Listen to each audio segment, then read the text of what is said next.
હે ભાઈ, આ પાપ શું છે અને શું કરવાથી પાપ લાગે? ઓકે, સાંભળ.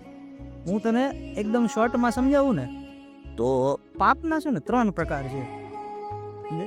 એમાં પહેલું પાપ કે ભાઈ તારથી કોઈ જાણતા અજાણતા કોઈ એવું પાપ થઈ ગયું હોય કે જેનો તને જ્ઞાન નથી પણ થઈ ગયું છે.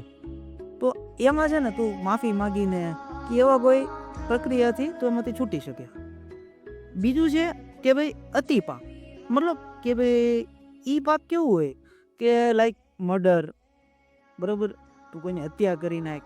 આ બધા પાપમાં ક્યાંક ને ક્યાંક છે ને માફી મળે કે સજા ભોગવીને કે એનો પશ્ચાતાપ કરીને એમાંથી તું છૂટી. અને ત્રીજું છે મહાપાપ.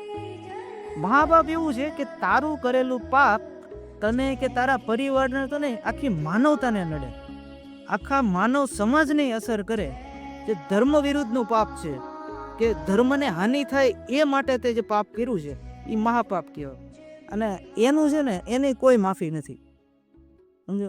એમાં તું ગમે એટલી પછી માફી માંગી લે કે સજા ભોગવી લે, એમાં કોઈ તને માફી મળે નહીં. ઈ પાપ તુંથી તું ક્યારેય ન છૂટી. સમજી?